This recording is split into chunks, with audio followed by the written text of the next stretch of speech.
America సామ్రాజ్యవాద ధోరణిపై మీ comment ఏమిటి doctor గారు? లక్ష్మి, మనం చూస్తున్నాం ఇరాన్ పైన ఇజ్రాయిల్ దాడి అని మనం అంటున్నాం. ఇరాన్ పైన ఇజ్రాయిల్ దాడి కానీ అమెరికాయే. ఇజ్రాయిల్ చేస్తున్నా అక్కడ చేస్తున్నంతా అమెరికాయే. చివరికి అమెరికా కూడా ఇన్వాల్వ్ అవుతోంది. ఇజ్రాయిల్ అమెరికా రెండు ఇరాన్ మీద జరుగుతున్నాయి. 4 వారాలు జరుగుతూనే యుద్ధం జరుగుతోంది.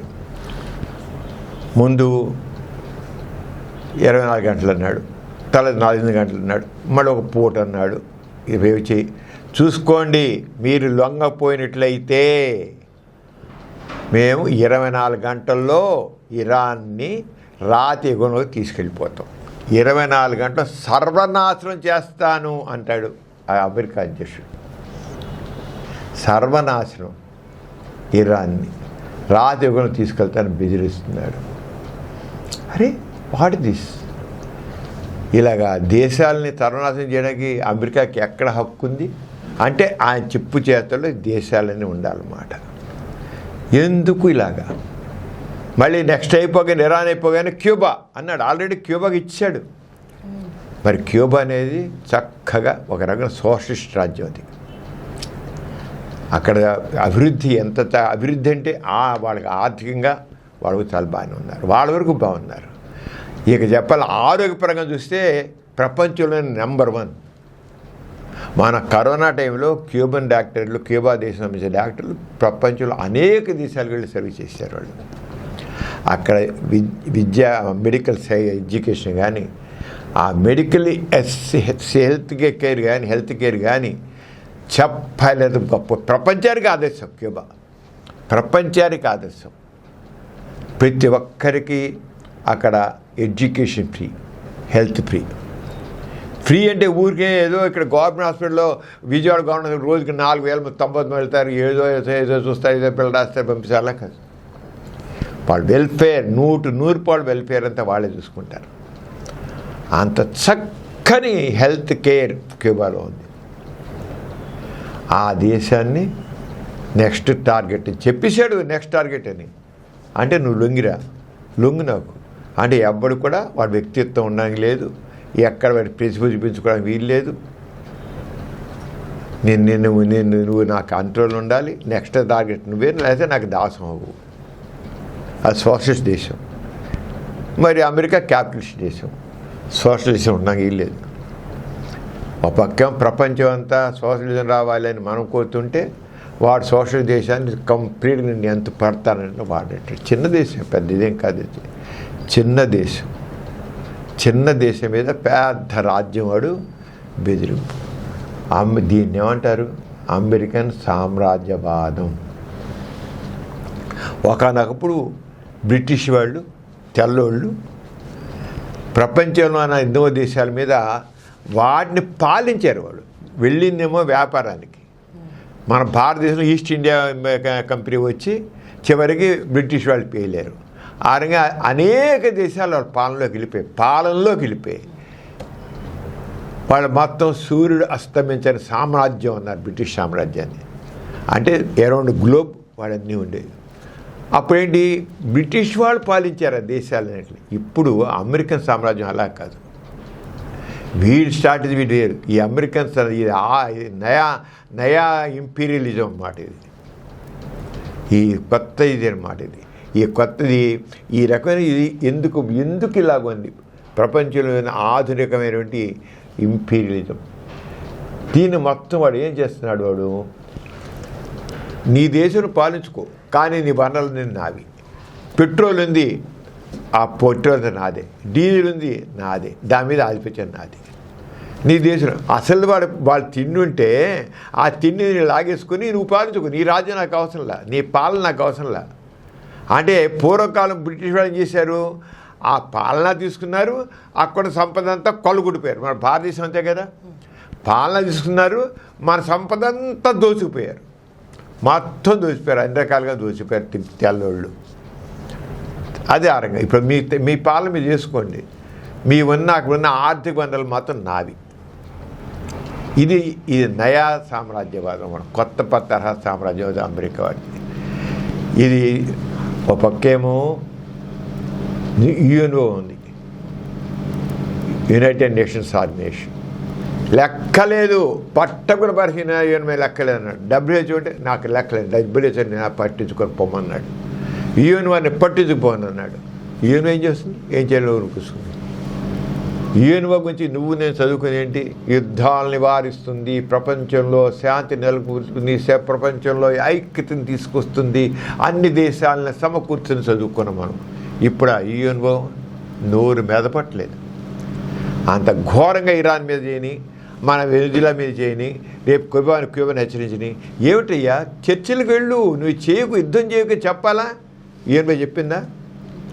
గట్టిగా నోరు ఎత్తిందా? నోరెత్తే నేను ముట్టుతాను నేను. ఇంత ఘోరంగా అమెరికా సామ్రాజ్యవాదం ఉంది. అమెరికా సామ్రాజ్యవాదం అది ఎలా చేస్తుంది, ఏ రకంగా చేస్తుంది అనేది మనం తెలుసుకుందాం. చాలా అమెరికా ఇరాన్ ఇప్పుడు చివరికి నేను 24 గంటల్లో నేను రాతయుగంలో 24 గంటల్లో రాతయుగంలో తీసుకెళ్ళిపోతున్నాడు. ఇరాన్ని మొత్తం కంప్లీట్గా దాన్ని స్మాష్ చేసి పరేస్తున్నాడు. స్మాష్. ఇవాళ ఇరాన్ నాడు, రేపు చైనా అంటాడు, ఎల్లుండేమో క్యూబా అంటాడు, ఇంకో దేశం అంటాడు. చివరి భారతదేశాన్ని ఉండొచ్చు వాడు. అణుబాంబు వేస్తాడు, ఇంకోటి చేస్తాడు. తీసేవాడికి అణుబాంబు కూడా వేయచ్చు, అణు యుద్ధమే రావచ్చు. ఊహగంతున్నా హీరోషిమా నాగసాకి మీద ఆనాడే ఆటం బాంబు వేస్తే ఎన్ని దశాబ్దాల పాటు పట్టింది జపాన్కి. ఆ దెబ్బ అణు యొక్క ప్రభావం పోవడానికి ఎంత కాలం పట్టింది. అలాంటిది ఇప్పుడు వీడు ఒక 24 గంటల్లో నేను ఇరాన్ని స్మాష్ చేస్తానంటే అణుబాంబు వేస్తాడు కనుక, లేదా ఎలా స్మాష్ చేస్తాడు? 4 అణుబాంబులు వేసేస్తాడనమాట. రాజకీయాలు ఎలా తీసుకెళ్తాడు? రాజకీయం తీసుకెళ్ళండి, అణుబాంబు వేస్తాడని అనుకోవాలి మనం. అంటే ప్రజలు ప్రాణాలతో లెక్కలేదనమాట. వాడు లెక్క ఉందేంటి? నా ఆధిపత్యం, నా మాట చెల్లుబాటు. అమెరికా సామ్రాజ్యవాదం చాలా భయంకరమైనది.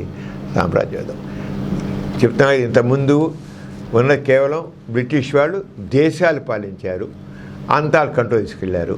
ఇప్పుడు మీ దేశాలు అవసరం లేదు, మీ సంపద నాకు కావాలి.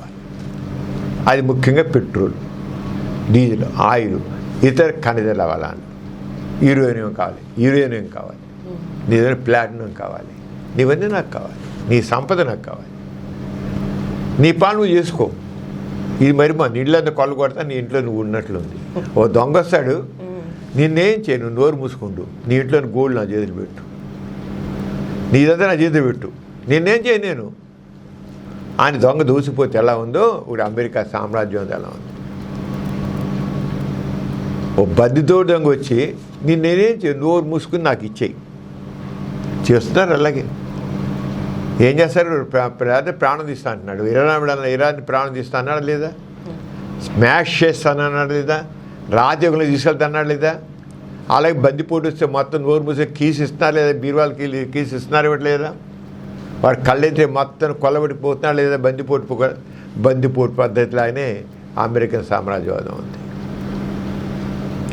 ఇది మరి యుఎన్ఓ లాంటి వాళ్ళు మరి ఊరుకుంటున్నారంటే అంటే వాటి నోరు కూడా మూయించే పరిస్థితి ఉంది. అంచేది ఏం చేస్తున్నాడు? ఏ రకంగా అమెరికా సామ్రాజ్యం అంటే ఏంటి? ఇప్పుడు పాలన మాకొద్దు, దేశ విదేశాల స్థాయికి సవరాలు పెట్టుకుంటాం. ముందు వాడు ఎలా మొదలెడతాడు? స్థాయి. ఇప్పుడు అందుకని లేకపోతే దుబాయ్ మీద, అల్బేనియా మీద, సౌదీ మీద బాంబులు ఎందుకు వేస్తున్నాడు ఇరాన్ వాడు? వాళ్ళ మతస్థులు అందరూ. అక్కడ అమెరికా సైనిక స్థావరాలు ఉన్నాయి. దుబాయ్ మీద ఎందుకు వేస్తాడు? అమెరికా సైనిక స్థావరాలు ఉన్నాయి. వాడు సైనిక స్థావరాలు పెట్టుకుంటాడు వాడు అలాగా. అంతే విదేశాల సైనిక స్థావరాలు పెట్టుకుంటున్నాడు. ఆర్థిక సమస్యల ద్వారా నియంత్రించిన తన సమస్యలు పెట్టేస్తున్నాడు. తనవన్నీ తన సమస్యలు ఏముంటాయో వాళ్ళ దేశం సంబంధించిన ఏవైతే మనీ బిల్డింగ్ ఉంటాయో ఆర్థిక సంబంధించిన అన్నీ వాడు పెట్టుకుంటున్నాడు. అలాగే రాజకీయంగా బలహీనపరిచేస్తున్నాడు వాడిని. రాజకీయంగా బలం చేయని వాళ్ళ మధ్య గొడవ పెట్టేస్తున్నాడు. వాళ్ళ మరి అమెరికన్ సంస్కృతి తీసుకొచ్చి అక్కడ రుద్దుతున్నాడు, సంస్కృతి పరంగా చేస్తున్నాడు. ఇంకా NATO, world bank, international monetary fund ఇలాంటివన్నీ సంస్థలు కూడా వాడు వాటిని తీసిపెట్టి అది అమెరికా చేతిలో ఉన్నాయి, వాటిని పెట్టి వీడు అవి ఇచ్చి వాడి ద్వారా వీడు మొత్తం ఆర్థికంగా వాడు అందుబాటులో పెట్టాడు. మరి నువ్వేం చేసావు? విత్డ్రా చేసేస్తాను నేను. వరల్డ్ బ్యాంకు సాయం నీకు ఉండదు, వరల్డ్ బ్యాంక్ సాయం లేదు, నీకు అభివృద్ధి లేదు. ఇప్పుడు మన ఆంధ్రప్రదేశ్ ఉంది, వరల్డ్ బ్యాంక్ సాయం కోసం ఎదురు చూస్తాం మనం. భారతదేశం వరల్డ్ బ్యాంక్ సాయం కోసం చూస్తున్నాము, ఇవ్వం. చేత తన గుప్పెట్లో పెట్టుకుంటున్నాడు ఇతర దేశాలని డబ్బు. అంచేత world bank, international monetary fund అంత ఇవన్నీ పరోక్షంగా అన్నీ చేస్తున్నాయి. ఆధునిక కాలం విస్తరంటే ఏదో దౌర్జన్యం కాదు. వీడి సైనిక జోకంటే అమెరికా తీసుకున్నట్టయితే ఇరాక్ వారు తీసుకున్నా, ఇంతకుముందు పాకిస్తాన్, ఆఫ్ఘనిస్తాన్ వారు చూసుకున్నా, అవన్నీ కూడా ఒక సైనిక జోక్యం చేసేసింది. ఈ జోక్యాలు భద్రత, ప్రజాస్వామ్య పేరుతో జరిగాయి అంటాడు. పైగా అక్కడ ప్రజాస్వామ్యం నాశనం అయిపోతాను కనుక నేను సైనిక జోక్యం చేశాను అన్నాడు. వంక ప్రజాస్వామ్యం పరీక్షించడం కోసం అంటాడు, భద్రత అంటాడు, ప్రజల భద్రత అంటాడు. ఇవి కానీ అమెరికా సామ్రాజ్యవాద విస్తరణ కోసం, సామ్రాజ్యవాదాన్ని బలపరుచుకోవడం కోసం వేసిన వ్యూహాత్మక క్రియలు తప్పింకే కాదు. ఇక ఆర్థిక ఆధిపత్యం, గ్లోబలైజేషన్ ద్వారా అమెరికా ప్రభావం ఎలా ఉంటుందంటే స్వేచ్ఛా మార్కెట్ విధానాలను ప్రోత్సహించడం. మనకేదు స్వేచ్ఛా మార్కెట్ మొత్తం లిబరలైజేషన్ ఆఫ్ బిజినెస్ అనేసి అమెరికా తీసుకుని పెట్టేస్తాడు. అట్లా మనని ఎదగకుండా చేస్తాడు. వాడు పెట్టేస్తాడు ఇక్కడ, వాడు అన్నీ దింపేస్తాడు అమెరికా. మనని అంటే అమెరికా సామ్రాజ్యవాదం ఇండైరెక్ట్గా ఎలాగా వాడు గుప్పిట్లో పెట్టుకుంటున్నాడు. అమెరికా ఇతర దేశాలు ఎలా గుప్పిట్లో ఉండే స్వేచ్ఛా మార్కెట్ విధానాలు మనం గుర్తించట్లా. అబ్బా, అమెరికా తీసుకొచ్చి ఎంత గొప్పవన్నీ మన దగ్గర పెడుతూనే ఉన్నాం, మనం ఎదగనివ్వట్లా. వాడు సడన్గా ఆపేసాడు, విలవిలలా కొట్టుకుంటాం. మనం అమెరికా వస్తువులన్నీ మనం వాడుతుంటాం, ఒక్కసారి ఆపేస్తాడు. దాసోహం, అమెరికా దాసోహం. ఆ బాబు ఆపుకు, మాకు ఎంత నీకు అలవాటు పడ్డాం, మేము ఇవన్నీ నీకు అలవాటు పడ్డాము. ఇప్పుడు గూగుల్ ఇవన్నీ ఆపేసానుకో కాలవేలు పడతాం. మా గూగుల్ అయితే బతకలేము మేము, ఫేస్బుక్లో అయితే బతకలేము మేము, ఇంటర్నెట్ అయితే బతకలేము మేము అనేసి వాడు కాలవే పెడిపోతాం. వాడు ఏం చేశాడు, ఇవన్నీ పెడుతున్నాడు, వాడు కంట్రోల్ పెట్టుకుంటున్నాడు. మళ్ళీ తీసేసిన నో గూగుల్ కంట్రోల్, అసలు నో నథింగ్, నో గూగుల్. మనంతా చివరి వికలాంగులం, నాలెడ్జ్కి వికలాంగులం. ఎంత వాడు చేస్తున్నాడు చూడు. అంచేత స్వేచ్ఛా మార్కెట్ విధానాలు, వాణిజ్య ఒప్పందాలు రంగవే, అలాగే ఇరాన్, వెనుజులా వంటి దేశాలపై ఆర్థిక ఆంక్షలు విధించడం. ఆ రంగం వాడు గ్లోబలైజేషన్ పద్ధతి ద్వారా ఇరకం చేసిన అమెరికా వాడు. సాంస్కృతిక ఆధిపత్యం, ఇంకా హాలీవుడ్ సినిమాలు, సోషల్ మీడియా, ఫాస్ట్ ఫుడ్ సంస్కృతి. అమెరికా వాడే ఫుడ్ మనం తింటున్నాం, ఇక్కడ దింపేస్తున్నాడు రెడీమేడ్ ఫుడ్. ఇప్పుడు కొత్త అమ్మాయి, లేడీస్ నీలాంటి అమ్మాయిలు అయితే నువ్వు కాకపోవచ్చు, కానీ ఇంట్లో లేనిది జరగదు. నిమిషంలో సెకండ్స్లో ఇడ్లీ అయిపోతుంది, సెకండ్లో దోశ అయిపోతుంది, సెకండ్లో అది అయిపోతుంది, ఉప్పు అయిపోతుంది, సెకండ్లో అన్నం అయిపోతుంది, సెకండ్లో పూరి అయిపోతుంది, సెకండ్లో దోశ అయిపోతుంది. ఇంకేంటి దింపేస్తున్నాడు వాడు. పూర్తిగా దాసోహం చేస్తున్నాడు. ఫాస్ట్ ఫుడ్ విజయం చేస్తున్నాడు మొత్తం. ఏ రంగా మనం కంట్రోల్ చేసుకున్నాడు చెప్పుతుంటే, రేపు అన్నీ లేదు, రేపు కాళ్ళు ముంచి కూర్చుంటాం. అంటే వాడు ఇది ఏ రకంగా వాడు చేస్తున్న అమెరికా సామ్రాజ్యవాదం ఏ రకంగా మన గుప్పెట్లో పెట్టుకుంటున్నాడు వాడు. ఇది మనం గుర్తించి మనంగా ఎదగాలి. ఆరగానే ఇంకా రాజకీయ అస్థిరత, ప్రభుత్వాలు మార్పు చేస్తున్నాడు, అంతర్గత యుద్ధాలు సృష్టిస్తున్నాడు, బలహీనంగా చేస్తున్నాడు. అంటే అమెరికా సామ్రాజ్యం వాడికి ఎత్తుగడుతూ ఉండదు. నేను చెప్పేది వాడు ఎత్తుగడలు గుర్తించట్లా మనం. వాడు ఎత్తుగడ చాలా గొప్ప, అమెరికా సామ్రాజ్యం ఎత్తుగడలు చాలా గొప్పగా ఉన్నాయి. ఇవన్నీ అమెరికా సామ్రాజ్యాన్ని ఎత్తుగడు. పూర్వకాలంలా కాదు. పూర్వకాలం ప్రభుత్వాలు చేసేది. చాలా కష్టపడాలి వాడు కష్టపడేది లేదు వాడికి. చాలా సింపుల్గా మన గుప్పిళ్ళు తీసుకుంటాడు. ఇక మనం ఆ గుప్పిళ్ళలోంచి బయట రాలేం. మనం ఇరుక్కుపోయాం, అలవాటు పడిపోయాం. లేదే బతకలేం. దాసోహం ఇంకా మన మీద వాడి ఆధిపత్యం. నువ్వు నేను చెప్పినట్టు చేస్తావో చేయవా, నేను చెప్పినట్టు చేస్తావో చేయవా. ఇరాన్ వాడు దుబాయ్ మీద యుద్ధం చేసిన, సౌదీ మీద చేసిన, మరి వాళ్ళందరూ నోరు మూసుకున్నారంటే గుప్పిట్లో ఉన్నాడు వాడు. ఈ దేశాలన్నీ వాడి గుప్పిట్లో ఉన్నాయి. అంచేత అమెరికన్ సామ్రాజ్యవాదం అనేది ఎలా ఉంది అంటే ఇది అన్నమాట. ఇక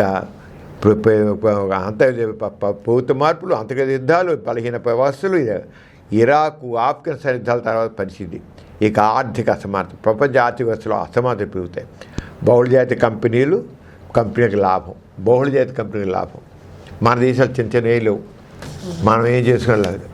అలాగే పేద దేశాలు మరింత వెనకబడతాయి. పేద దేశాలు ఏం చేయలేవు, అవి లేదు ఏం చేయలేక ఇంకా మన యొక్క సార్వభౌమత్వాన్ని కోల్పోరు. ఈ అమెరికన్ సామ్రాజ్యవాదం వల్ల మానవ సార్వభౌమత్వం, సావరేనిటీని దేశ స్వతంత్ర నిర్ణయాలు తీసుకోలేకపోతాయి. స్వతంత్ర నిర్ణయాలు తీసుకోలేకుండా పోతాం మనం. అలాగే విధానాలపై స్వేచ్ఛ తగ్గిపోతుంది. ఎందుకంటే అమెరికా ఏం చేస్తుందో తెలియదు. అంటే స్వేచ్ఛగా నిర్ణయాలు తీసుకోలేము. ఏది నిర్ణయం తీసుకోవాలంటే అమెరికా ఏం చేస్తుందో, ఏ ఆంక్ష పెడుతుందో. సహజ వనరులపై నియంత్రణ కోల్పోతాం. మన వనరులు అది కంట్రోల్ చేస్తుంది. మనం ఏం చేయలేం, మనం చేద్దామంటే కుదరదు, నిర్ణయాలు తీసుకోలేరు. అలాగే మానవతా యుద్ధాలు, మరి ఆంక్షల కారణంగా శరణార్థి సమస్య పెరిగిపోతుంది. పేదరికం, నిరుద్యోగం వస్తుంది. మౌలిక సదుపాయాలు నాశనం అయిపోతుంది. అంచేత దీనివల్లే ప్రపంచంలో అనేక వ్యతిరేక భావాలు, దేశభావం పెరుగుతోంది, తీవ్రవాదం పెరుగుతోంది, అంతర్జాతీయ సంబంధాలు తిరుగుతున్నాయి. ఒక అమెరికాకు వ్యతిరేకంగా ఇవన్నీ పెరుగుతున్నాయి. అన్నిసరిగా అన్రిస్ట్. అమెరికా అంటే అమెరికా గురించి తెలిసి, అమెరికా చూసి ప్రభుత్వాల మీదే మన దేశం వాళ్ళే తీవ్రవాదులు. నువ్వు అమెరికాకి వంత పలుకుతావా, అమెరికాకి బానిసగా ఉంటావా అని ఇక్కడ కొన్ని తీవ్రవాదులు తయారైపోయి అమెరికా వ్యతిరేకంగా ఈ దేశాల వాళ్ళు, ఇక్కడ వాళ్ళే ఇక్కడ ప్రభుత్వ వ్యతిరేకంగా తయారవుతున్నారు. అంచేత ఆ దేశాల మీద ప్రభుత్వం మీద ద్వేషం వస్తుంది, తీవ్రవాదం పెరుగుతోంది, అంతర్జాతీయ సంబంధాలు దెబ్బతింటున్నాయి, సమతుల్యం తోడ్పడు సమతుల్యం. అంచేత ఎలాగే చేయాలి? అంచేత ఆధునిక కాలంలో అమెరికన్ సామ్రాజ్యవాదం క్లిష్టమైన విషయం. గ్లోబలైజేషన్, భద్రత పేరుతో జరిగే విస్తరణ అనేక దేశాలకు రాజకీయ, ఆర్థిక, మానవతా సమస్యలు కలిగిస్తోంది. ఏంటి అమెరికా సామ్రాజ్యం వల్ల జరిగేదంటే అనేక దేశాలకు రాజకీయంగా, ఆర్థికంగా, మానవతా సమస్యలు కలుగుతుంది.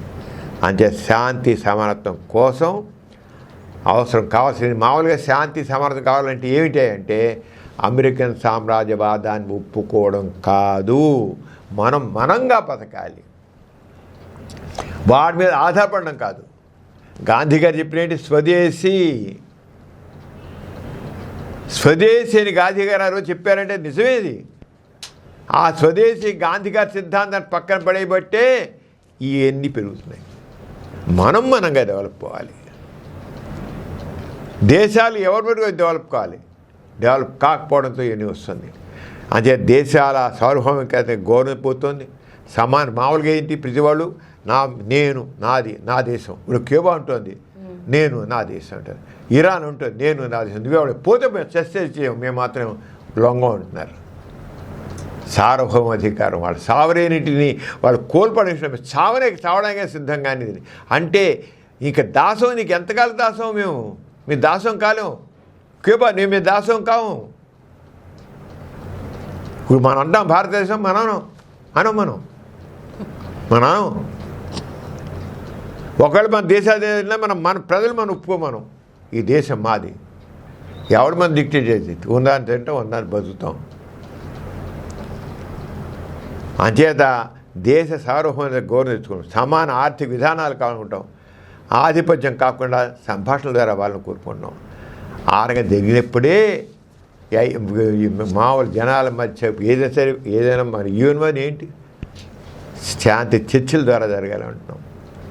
ఇప్పుడు తెలుసుకోవాల్సింది ఏంటంటే అమెరికా సామ్రాజ్యవాదం ఒక విచిత్రమైన విధానంలో తన ఆధిపత్యాన్ని చలాయిస్తోంది. ఆ సంఖ్యలని తెగించుకొని బయటపడడం చాలా క్లిష్టమైపోతుంది. సాలిగూడు ఆ సాలిగూడు చిక్కుని ఏ పురుగు బయట రానట్లుగా అమెరికన్ సామ్రాజ్యవాద యొక్క వ్యూహంలోని యొక్క సాలిగూడులో ఇరుక్కున్న దేశాలు విలవిలవాడుతున్నాయి. అమెరికన్ సామ్రాజ్యవాదం చాలా ఎత్తుగడలతో కూడుకునుంది. ఆ ఎత్తుగడలు గుర్తించి ప్రతి ఒక్కళ్ళు కూడా వాళ్ళ సార్వభౌమాధికారాన్ని సావరేనిటిని కాపాడుకోవాలి. లేకపోతే మళ్ళీ స్లేవులు గారు ఎలా అయితే బానిస దేశాలు తయారవుతాయో అలా తయారవలసి వస్తుంది. కానీ అది మన ప్రజలు మీ పూర్వకాలంలో లేరు. ఇప్పుడు ఇరాన్ చావో బతుకో, క్యూబా చావో బతుకో, అలాగే ఎన్నో దేశాలు తయారవుతాయి. చివరికి అమెరికాకి బుద్ధి చెబుతాయి. ఈ కార్యక్రమం మీకు ఎంతో నచ్చింది కదా. ఇటువంటి మరిన్ని వీడియోల కోసం అనతి కాలంలోనే 21 కోట్ల వ్యూస్ సాధించిన సమరం ఛానల్ సమర్పించు పాజిటివ్ ఎథియిజం తెలుగు ఛానల్కు సబ్స్క్రైబ్ చేయండి, లైక్ చేయండి, మీ ఫ్రెండ్స్కి షేర్ చేయండి. అలాగే ప్రక్కనున్న గంట సింబల్ని ప్రెస్ చేయడం మర్చిపోకండి.